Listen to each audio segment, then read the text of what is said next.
going to be doing my reminder on temptation and also obedience. Now Uncle Rizwan has frozen, which makes me think maybe it hasn't worked as well as I was hoping it would, but if someone could just reassure me that something is happening here, because it's kind of, looking at faceless Zoom is not exactly. Okay, cool, alhamdulillah. So I've been told it should ideally be about 7 to 15 minutes. It might be a bit less than that. I was initially struggling to pick a reminder topic, and then one night my family was rewatching the Lord of the Rings trilogy, and I had a eureka moment. So why don't I do it on temptation? So any barakah from this reminder possibly also goes to Peter Jackson, but I shall come back to that. I was reading something the other day that said that Iblis's kufr isn't just I don't believe in Allah. His disbelief is his disobedience. So by extension, Shaitan doesn't actually need to get us to disbelieve, he just needs to get us to disobey.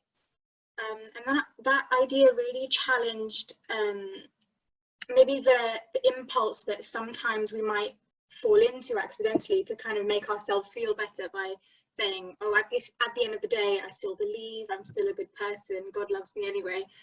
After we give in to any kind of temptation or commit sins. So in Islam, there are two main types of temptations. We can be tempted by shaitan and also tempted by our nafs when it comes from within ourselves. And for both of these, both external and internal temptation, Allah uses the word waswasa, whispers.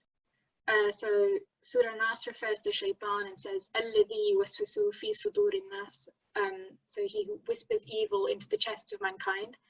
And Surah Qaf also says, and we have created man and know what his soul whispers to him. That's duwaswasu. And we are closer to him than his jugular vein. So Allah knows us better than we know ourselves. And there's a hadith in Bukhari and Muslim that reminds me of that. And it starts with, verily, the law is clear and the unlawful is clear. And between the two of them are doubtful matters about which many people do not know. Thus, he who avoids doubtful matters clears himself in regard to his religion and his honor, and he who falls into doubtful matters will fall into the unlawful, as the shepherd who pastures near a sanctuary, all but grazing therein. So in daily life, we're going to come across these grey areas, kind of these makruh, is it halal, is it haram, is it but things which will tempt us, and that's going to be a constant struggle, just existing if we want to exist as functioning members of a society, and nothing is going to be completely clear.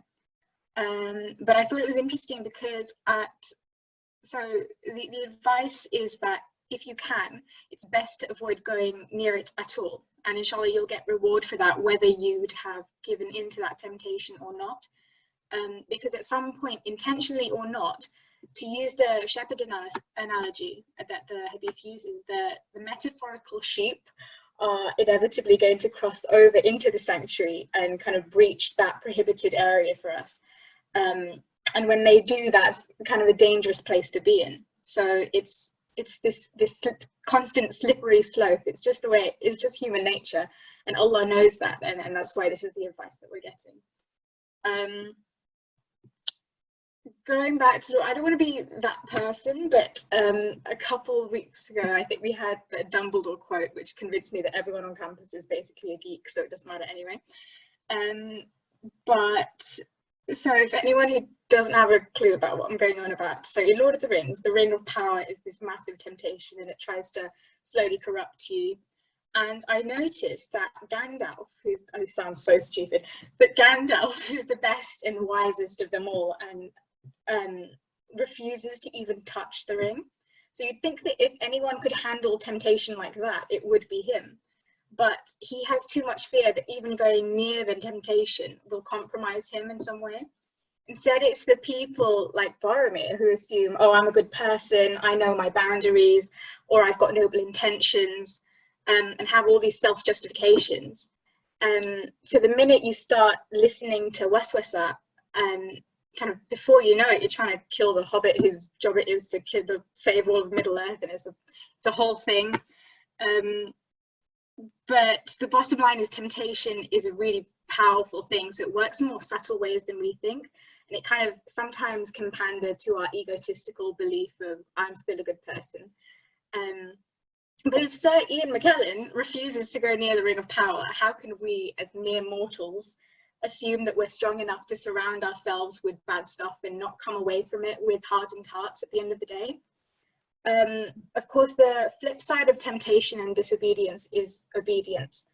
And I think obedience gets a bad rep because the implication is that, oh, you're not thinking critically, you're kind of just blindly following something. But I think that's because in our secular society, when we're talking about obedience, we're talking about submitting to other human beings who are as flawed as us. There isn't really that added perspective of Allah knows everything and he's the one we submit to. And I've been thinking a lot about freedom because we tend to associate freedom with choices. And I don't know what that was. So the idea of choice is a tricky one because if you feel like you have to do something just because Allah commanded it, to me it doesn't always feel like that's that much of a choice. So whatever it is, whether it's, you know, waking up for Fajr or dressing modestly or abstaining from certain environments, sometimes there are things that we do only for Allah. And if you start to think, oh, is that really a choice? You start wondering how much, surely the only choice is, you know, to obey or to disobey, right? So I suppose we start questioning how much freedom we really have. But again, that's because I think we're always bombarded with, you know, the Western conception of freedom as lots of choices. You know, whether it's economic freedom, you know, choices, you have so much choice of, you know, what consumer goods you want to buy, or, you know, my body, my choice, everything kind of progressive and liberal and acceptable is about choice. And sometimes as Muslims, because we believe in certain commandments, and the wisdom behind certain prohibitions, obviously there's a choice to do that thing or not, but it's not, sometimes I wonder, if I didn't believe this was farad, would I still do it? So in that sense, obedience is kind of this perceived opposite to freedom, but paradoxically I think it actually frees us in a way, because ultimately obedience to Allah alone liberates us not just from conforming to society and its expectations, but it actually frees you from yourself as well, from being a slave to your nafs, to your own whims. So having this self-control in the face of temptation, that kind of endless greater jihad, furthers your spiritual growth, really. And I think at the beginning of this reminder, I was talking a lot about disobedience and going astray and stuff. And I feel like if it's a campus reminder, it needs to end on a slightly hopeful note. So I thought I'd talk about repentance just to finish it off, because Iman is a fluctuating thing. So inevitably, as humans, we're flawed and we do slip, and sometimes we do give in to temptation. But the thing to keep in mind is when we do wrong, that's not the end. So I think we see guilt as this horrible negative emotion because it makes us feel, you know, horrible and can't really stop thinking about it. But I think it's actually a positive thing. It shows us that our hearts are still soft. It shows us that, you know, our conscience is still working. Allah is sort of guiding us to because we still know what's right and what's wrong, and that means that, you know, we can improve ourselves. So I wanted to finish just on this, that Allah says, O son of Adam, were your sins to reach the clouds of the sky, and were you then to ask forgiveness of me, I would forgive you. And I think that's a really beautiful thing to keep in mind, because even when we are caught in this, endless struggle to always choose what's right. And sometimes when we do slip, that's not the end of it. So inshallah, I hope it was useful and not too geeky. I'm hoping that it was all right, but I think I'll end it there. But thank you very much. Assalamu alaikum.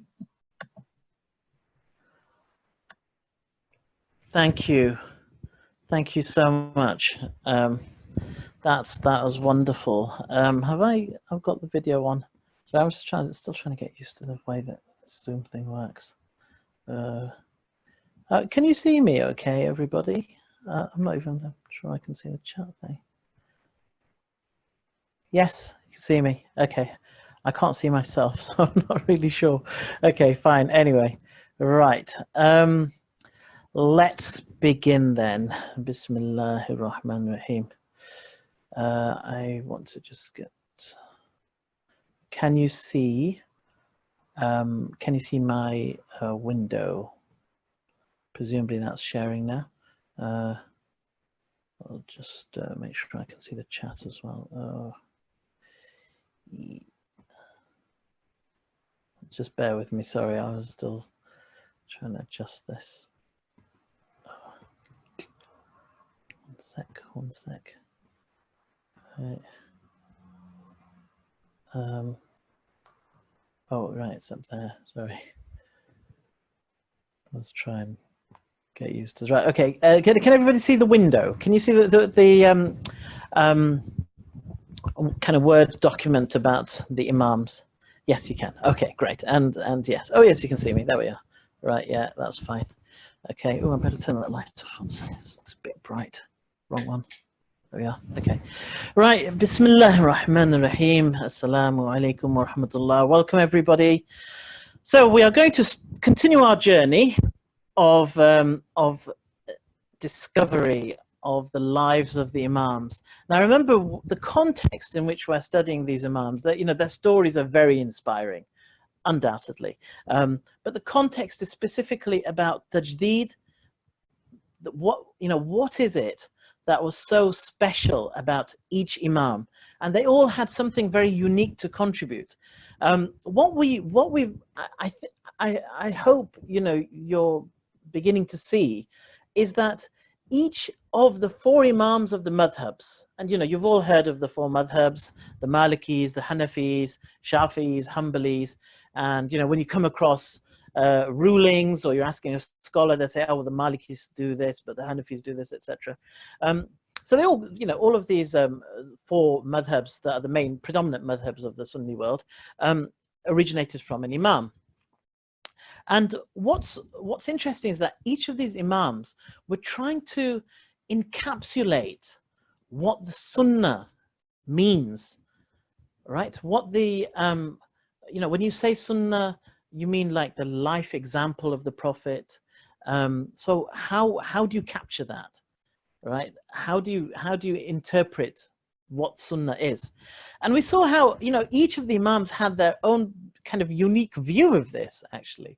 So Imam Malik said, well, Sunnah has to be the living impact that the Prophet has had. So the Prophet says, he was living in the city of the Prophet. He said, the city of the Prophet, the good people of this city have been trained by the Prophet. He was living at the time when the companion students were still alive. And he learned under them. Oh, well, he learned under primarily their students, but he saw some of the students of the companions when he was younger. So this was a society that was shaped by the teachings and the example of the Prophet ﷺ. So he said that, look, the example of the practice of the people of Medina is the Sunnah, right? I'll capture this in a book called the Muwatta. So the Muwatta is actually a rule book designed to help Muslims understand how to live their lives in obeyance of the Prophet ﷺ, inspired by the Prophet ﷺ, right? Now, Imam Abu Hanifa had a slightly different approach. He said that, look, times will change, the context changes. He was living in Iraq which was a kind of new territory where there were people from all sorts of backgrounds, all kinds of philosophies, ways of doing things. And so his argument was that the Sunnah, it comes from the Quran and the practice of the Prophet, the teachings of the Prophet, but these then have to be distilled out into some principles, some core principles, which could then be applied in all sorts of different contexts.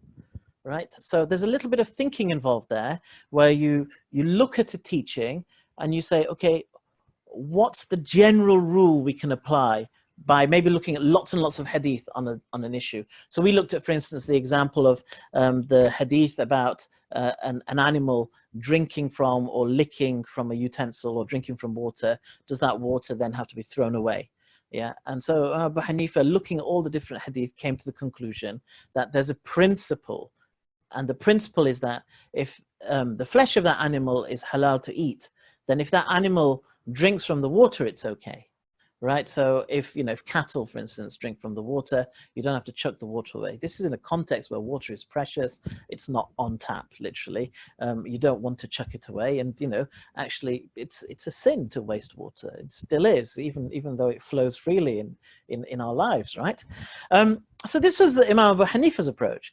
Imam Shafi's approach, which actually was later in time. So this is away from the kind of closeness to the generation of the Prophet. Imam Shafi then says, look, there are so many funny, weird, flowery views going around about what the Sunnah is. And there's a lot of difference of opinion on this. Even when it comes to a companion, when you look at the companions, they have different opinions. And he said, well, you have been given a messenger. God sent a messenger. Why are you using all this thinking and different opinions when you could just look at the example of the Prophet, look at the hadith related to the Prophet? If it's authentic, that means the Prophet definitely said or did or endorsed an action. That's Sunnah. Simple. That's what you follow, the hadith. Okay? So here we have three different approaches. And when there are hadith that maybe contradict some principles or contradict the practice of the people of Medina, you can see that the Imams preferred to stick to their principles, like Imam Malik, Imam Abu Hanifa, or their practice, because they said, well, this hadith is difficult to interpret. Okay, whereas Imam Shafi would say, that's the hadith, you follow it. Okay, now we'll be moving on to Imam Ahmad bin Hanbal. But you can see how each of these have had a very unique contribution towards our understanding of Sunnah. But if anything, it enriches our approach to the Sunnah, right? Rather than kind of like, rather than constraining it, you might say. So if we talk about what the purpose of this whole journey is, what we're trying to do is ask a few questions when it comes to the madhabs, right? So where did the madhabs come from? So we understand that they came from these imams, and what's the story of the imams? Why did they come to the particular opinions that they did? What are the unique contributions of each imam? And we have the contributions in terms of Sunnah, but there are other things as well. As you know, Imam Malik, for instance, wrote the book Muwatta, which is brilliant. It was the first kind of extant hadith collection as well, and we will talk about the relevance of that later, inshallah, in a few circles time. Imam Abu Hanifa, one of his students, Muhammad ibn Hassan, wrote down all of his teachings. The other thing that was very unique about Imam Abu Hanifa was that he used to do conclusions through committee. So he would get the experts of all the different fields of learning, sit them together and thrash out an issue, which is quite a unique approach. And you can see how there could be some kind of added validity, you might say, to that approach. Okay. Imam Shafi wrote a book called Risala, and this was a book where he, before the principles were kind of there and maybe not codified, but Imam Shafi codified the principles very clearly, stating what he saw as the first thing that you turn to, as in the Quran and authentic hadith, and then ijma of all the Muslims across the world. If they can agree on anything, then of course that's fine, and then qiyas. So this is so that was Imam Shafi'i's approach, and Imam Ahmad we're going to talk about soon. We'll also have a quick look at where the madhabs ended up, why they ended up in these different places. Okay, we've touched on the meaning of Sunnah according to the different madhabs. Okay, we're also going to we've touched on the differences between the madhabs, and we'll probably summarize those next week, inshallah. We'll also look at which madhabs embraced reason and which ones definitely did not, and why there might be advantages to embracing reason and why there might be disadvantages. So to better understand this kind of debate that was there amongst the Imams, but it's still there now, it's still here now, okay, very much so. And you see the implications of this kind of difference between being very literal in following Sunnah and being a little bit more sort of metaphorical or a bit more analytic, and the way that that presents in different groups and sort of strands of thinking today, and even here now in Britain as well. So we'll look at that next week. I think next week is going to be really interesting. So we will look at maybe some interesting hadith. Remember, I started off with a hadith that may have got you all a bit puzzled, and how you make sense of it.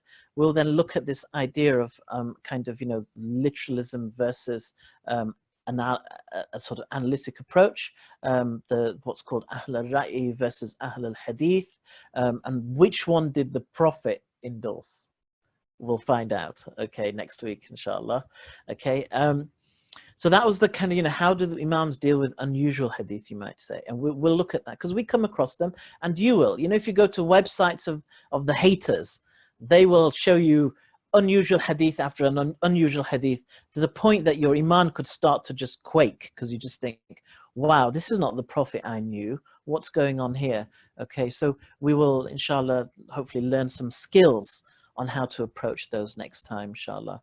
And then we'll finish next week, bi'idhnillah, I hope, on how to navigate the difference of opinion and, which madhab to choose. Will I be prescribing a madhab for you to follow? We will see, inshallah. Right, for the next few minutes, let's see if we can whiz through the life of Imam Ahmad. I'm actually not planning to cover it in quite the same detail as I had some of the other Imams.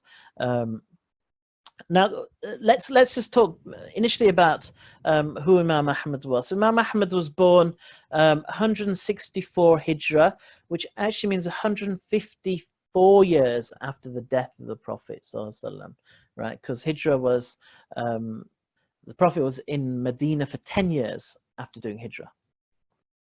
Now, Imam Ahmad was very pious, venerated. He used to keep the company of the saints, you might say, the really pious, abstinent type people, and used to speak very highly of them as well. So, the people of the Tasawwuf, you might call the Sufis and everything, he was very, very much admiring of these people, and was kind of on that kind of ilk, you might say.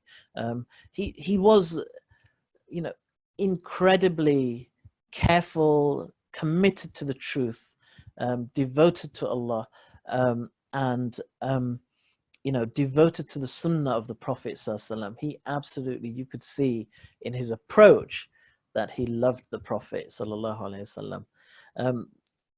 Also, and this is why he became an Imam, a leader, and a man of immense influence for later centuries, generations. He was phenomenally intelligent, and had a remarkable memory. These are all remarkable people, subhanallah. So, at an early age, he had memorized many of the books of the scholars before him. Let's just move on. Click. Okay. So Ahmad was born in Baghdad, which happens to be the seat of ruling for the Abbasid Empire, which is the empire that literally embraced the whole Muslim world. He actually was recognized by Imam Abu Yusuf. Now, I remember Abu Yusuf was the student of Imam Abu Hanifa, long-serving student of Abu Hanifa, and he became the Chief Justice of the Caliphate, and through that was able to propagate essentially the teachings of Imam Abu Hanifa, or the approach, you might say, of Imam Abu Hanifa, which later became known as the Hanafi madhab. Okay, but yes, so Abu Yusuf recognized Imam Ahmad when he was very young, and took him under his wing and helped to tutor him and move him forward in his learning. So you can see that he's had, you know, from the beginning, he had a bit of an insight into the Hanafi approach of things as well. But anyway, after that, Imam Ahmad actually spent his life just traveling, seeking knowledge from all sorts of scholars. His attention primarily was towards hadith. He loved to collect hadith of the Prophet ﷺ, to learn essentially about the Prophet.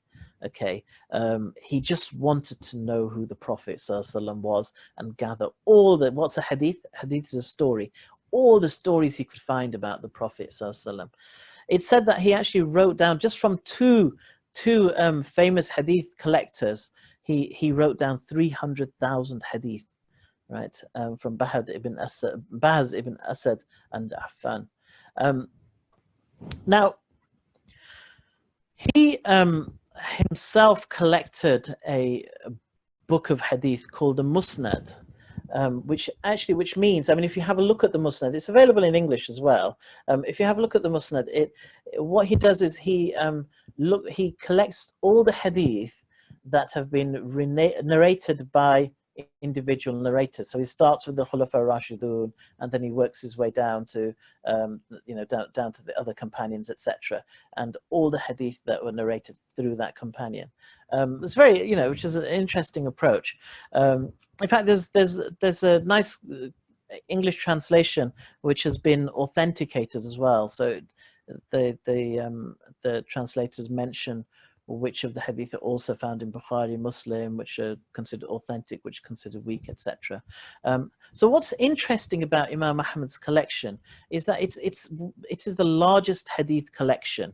It's got 27,000 hadith, which is about 3 times the size of Bukhari Sharif. So he sifted through 600,000 hadith that he knew to collect those 27,000. It doesn't mean that those 600,000 are authentic. This is just all the hadith he'd come across. And he put together 27,000, which he felt, through his expertise in hadith, had reasonable chains. Okay, this doesn't mean that they were all entirely authentic, but he thought that even if there was some weakness in the quality of the chain or the narrators, the hadith still had a probability of being said by the Prophet. Even if it wasn't in the same words, this was something close to what the Prophet might have said. And if there was anything that could have had some association with the Prophet ﷺ, he wanted to collect it.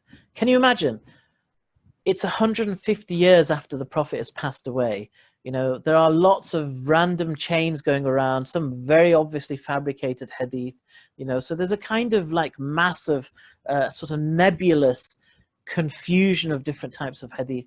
And so Imam Ahmad is saying, in my book, I want to collect everything that I believe is either definitely the Prophet's words or something close to, okay, so that at least from now on till posterity, there is now going to be some safely collected corpus of prophetic knowledge.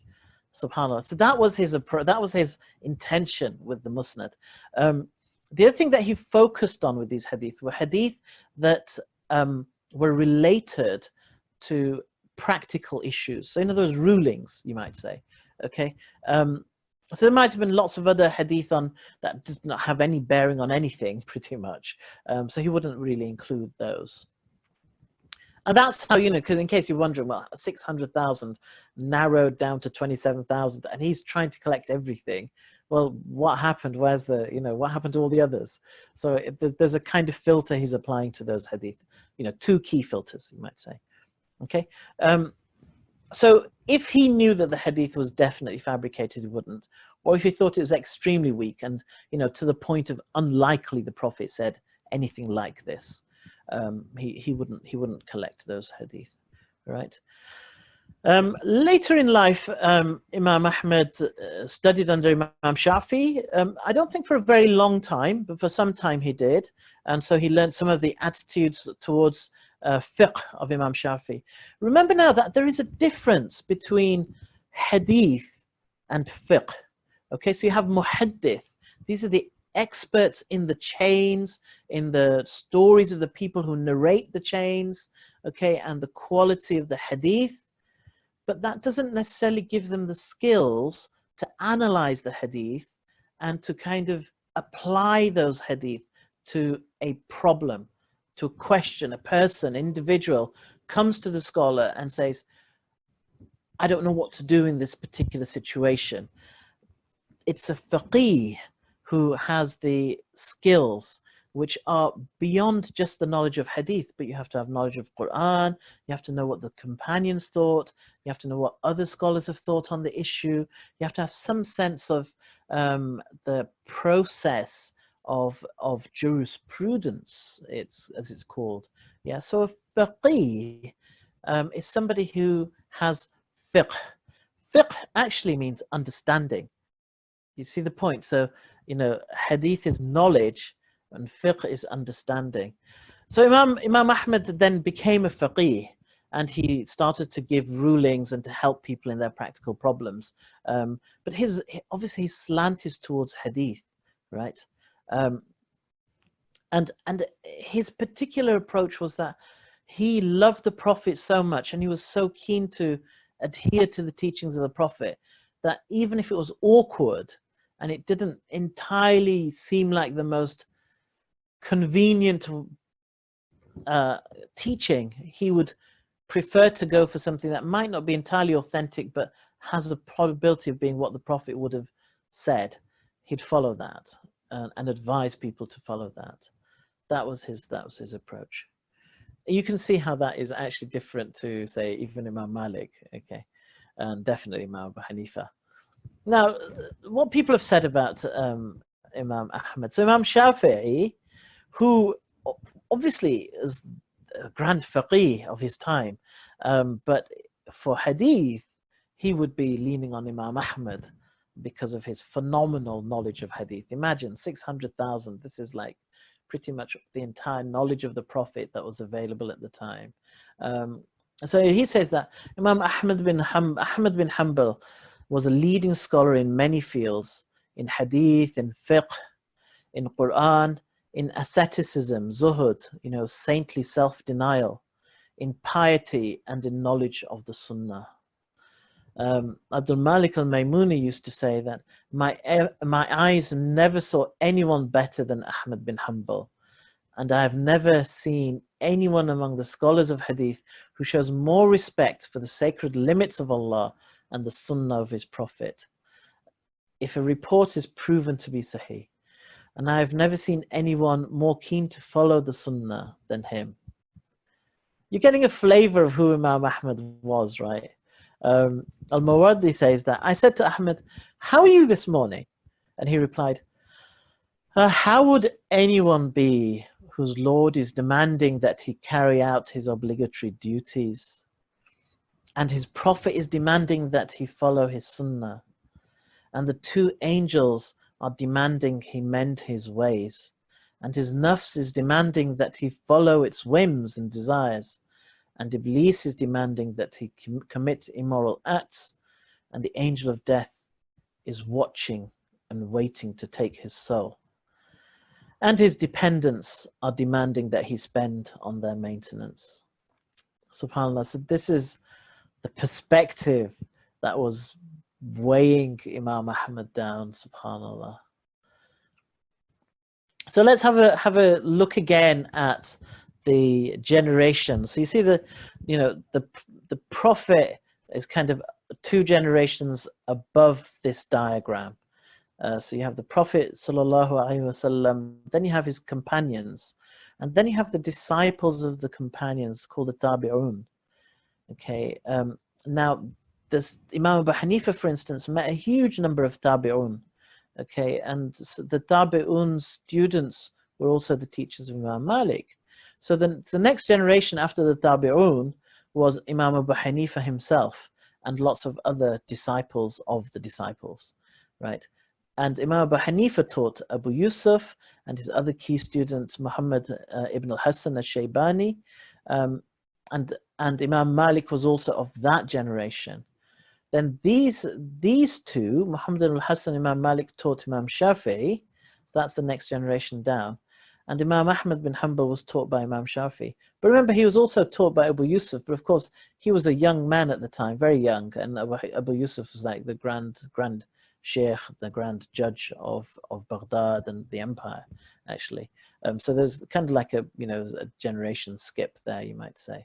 So you can see how Imam Ahmad bin Hanbal is coming quite a lot later, and that's, in a way, you can see why this has lent him to think about the Sunnah specifically as hadith, right?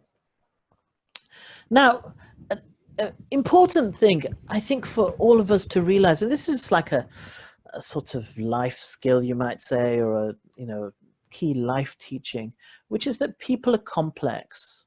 Yeah, these imams were like exemplary characters, but many other people have good qualities, and they also have questionable and sometimes quite tragic qualities as well.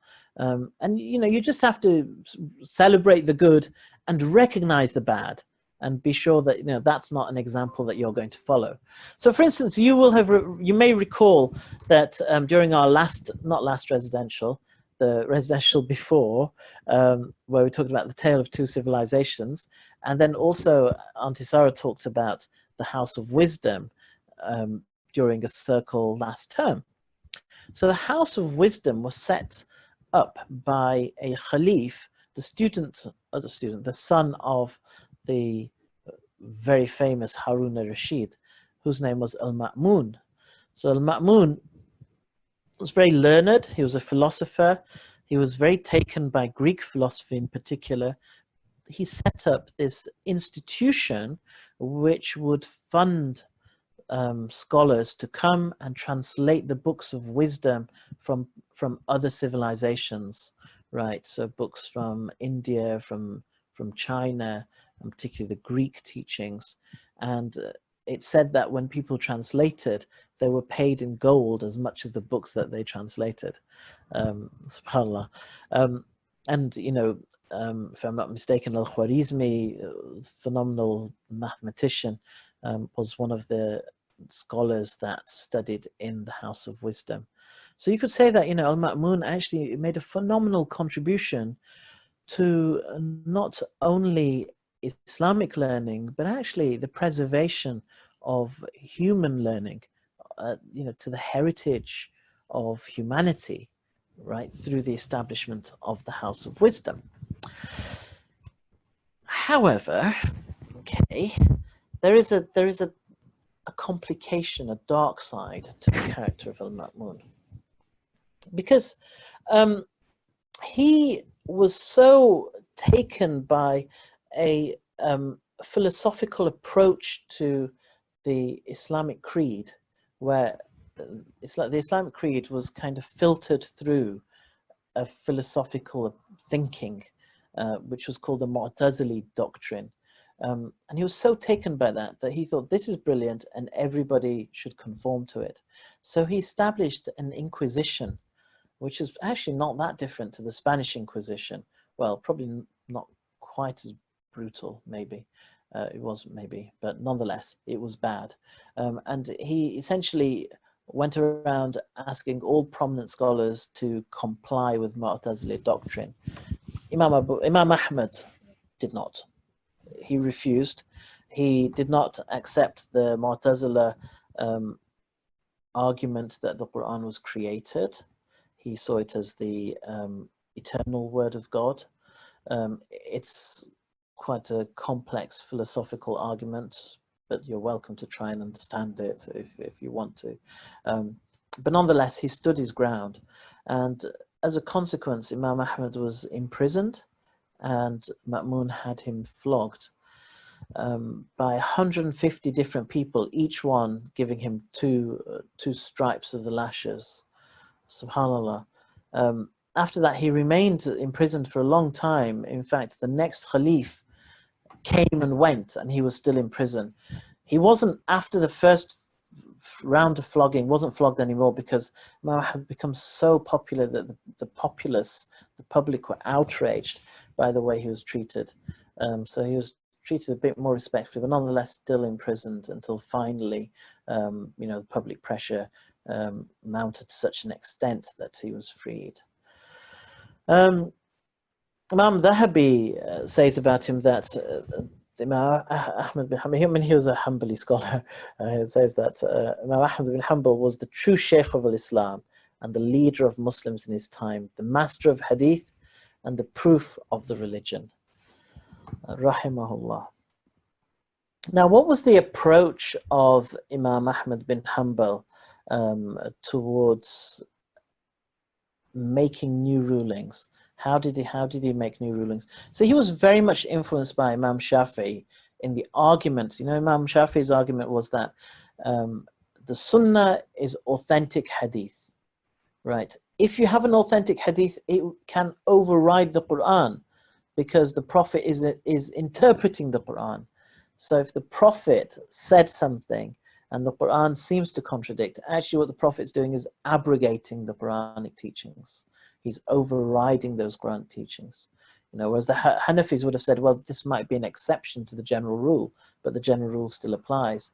Imam Shafi'i says, no, the Sunnah comes above and it defines, or it validates, you might say, the teachings of the Quran. So anyways, that was his approach, and Imam Ahmad followed that sort of argument. Then Imam Ahmad, after the Quran Hadith, would follow the fatwas of Sahaba, and the Sahaba differed, so he would go for particular rulings that he felt were closer to his understanding of the Sunnah. Now, after that, Imam Ahmad would prefer to go for a hadith which isn't authentic. If it's not 100% cast iron guaranteed authentic, there's some weaknesses in the chain, he would still prefer to follow that hadith than to use his own reasoning, because he felt that reasoning is dangerous. You can reason, people were reasoning and coming up with completely different opinions. So if that's the case, who can be sure that their reasoning is correct? You see the point? So he says, rather than that, wouldn't you prefer to have a slight risk of being wrong, but have the intention of following the Prophet? Okay? If you've got that intention, then even if you were wrong, at least you did it out of love for the Prophet, and you'll get the reward for that. Whereas with reasoning, you could be going in any old direction, and you haven't even got a basis, you might say. This is the argument of Imam Ahmad. I'm not saying that necessarily, this is the correct opinion, right? So this was his opinion, but subhanAllah, he had the humility to recognize that there are different ways of seeing things. And even though he felt his way of seeing things was correct, he actually accepted that the different opinions are in some ways a kind of facility for the ummah, that there are opinions that may not be as safe as his are, but they still help the ummah. Imam Malik had that same approach when the Khalif at the time, and that was the father of Harun al-Rashid, suggested that his book Muwatta becomes the official book on the Sunnah across the whole Muslim empire. Imam Malik said, people have different opinions based on the teachings of different companions that went far and wide across the Muslim world, to this effect, and that he wouldn't want to impose his, and they've got attached to their opinions, so he wouldn't want to impose his opinion on everybody. So Imam Ahmad, he says that a scholar said about Ahmad bin Hanbal that he considered every madhab correct and abhorred that a jurist insists people follow his, even if he considered them wrong, and even if the truth is one in any given matter. So he might think that one thing is absolutely the truth, but he didn't want to impose that people follow his opinion. Okay, so subhanAllah is like the opinion, it's the approach of a scholar that he has that humility, and his job is, we don't believe in a theocracy where the scholars are God's agents as such. They are literally people of knowledge who provide the knowledge for you to then chart your course. And that's what Imam Ahmad preferred as well, that people made that choice, but he gave them the knowledge. That's all, right? And interestingly, one of his students wrote a book called Ishaq ibn Bahlul al-Ambari, wrote a book on the differences between the madhabs, and he called it The Core of Divergence. And Imam Ahmad advised him to rename it as the Book of Leeway, right? Which means, the book that allows to show that there are different options available, right? SubhanAllah. To summarize then about the different madhabs and how they approach new problems. So we talked about their approach to the Sunnah. So how does this then imply the way that they deal with new problems? And it's slightly, slightly different issue, but you can see that there are distinct differences between the madhabs. So for instance, Imam Malik would say that in new problems he would veer towards maslahah, whatever is in the public interest. You could say that, nowadays, if you want to apply maslahah, public interest, you might say you've got some core teachings of Islam, which are the maqasid, the purposes, which preservation of life, preservation of intellect, of faith, property, progeny, etc., dignity. And then you use maybe evidence-based policy to find what will be in the public interest. But what he would say is that that's also part of the Sharia, that's actually still part of Islam. Okay, and he used this process, or he called this maslaha mursala. The Hanafis would say that, well, we've devised principles that are applicable in all sorts of situations. In fact, the Hanafis stood out in that they applied principles, they set up principles that could be applied by government. And government is the institution that has a lot of new things to think about and has to think about the interests of the public as well. So the Hanafis will say, well, the principles are there for you to make decisions on all sorts of new situations because the framework has already been established for you, right? Then Imam Shafi'i would say, look, new problems, governments, go ahead, do your thing, that's fine. Don't call it Islam though, right? Islam is what the Prophet brought, and it's authentically proven that the Prophet brought this. This is Islam. Anything beyond that is your own reasoning, and that's fine. It's your prerogative as a ruler to expect people to follow, and it's your not right, it's your responsibility as a citizen to obey the law of the land. But that's not Islam, it's a separate matter. Yeah? You see the distinction? Now Imam Ahmad, his approach slightly different to his teacher Imam Shafi'i, because he said that actually, if there's a new situation, find something in the hadith of the Prophet, even if it's not authentic, find something that could relate to this problem. If it has any relationship to this situation, even if it causes you hardship, follow that. Why not? Because at least you intended well by it. You see the point? Imam Malik would definitely have not said that. He'd say, if it causes hardship, you're not following that.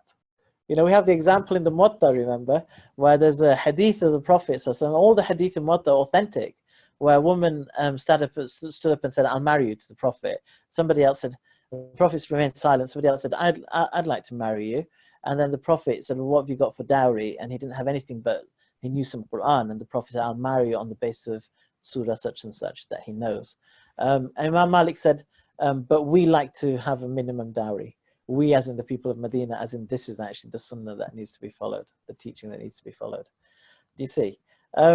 Anyway, so there a little insight into the differences of the madhabs, which we will kind of take up in a more kind of coherent way, you might say, next time, inshallah, and particularly apply it to how can this help us today? That's the key thing. And I think, inshallah, next week we'll really crystallize this. Just going to finish off. Actually, I won't. I'll do that next week as well, inshallah. Let's just wrap up. And next week we're going to, I hope, really close our chapter on the madhabs and well, the imams of the madhabs, but also the madhabs themselves, but particularly about sunnah and hadith and how you interpret hadith and sunnah. Okay, and we'll finish off next week about how you navigate madhabs and which madhab you should follow. But of course, you'll have to stay on the edge of your seat to find out which one you should be following next week, inshallah. Okay, we will close there. Any questions? Anybody want to ask any questions at the moment? I will do a plug for Saturday. I hope you're coming. And if you're not coming, even just come for the social afterwards. So we have a gathering in the evening. Just let Auntie Sarah, Rahma, anyone else in the committee know about this. If you can come for the evening, we're trying to get numbers, trying to find out who can make it. And if not, and at all possible, come for the day course. Should be phenomenal, and obviously directly relevant to you guys, inshallah. Okay, we'll close. Subhanakallahumma wa bihamdik, ashhadu an la ilaha illa anta, astaghfiruka wa atubu ilayk. A'udhu billahi minash shaitanir rajeem. Bismillahir rahmanir rahim. Subhanakallahumma wa bihamdika, ashhadu an la ilaha illa anta, astaghfiruka wa atubu ilayk. A'udhu billahi minash shaitanir rajeem. Wal 'asr, innal insana lafi khusr illa alladhina amanu wa 'amilus salihati wa tawasaw bil haqqi wa tawasaw bis sabr. Subhana rabbika rabbil izzati amma yasifun wa salamun ala al mursaleen walhamdulillahi rabbil alameen. Assalamu alaikum wa rahmatullahi.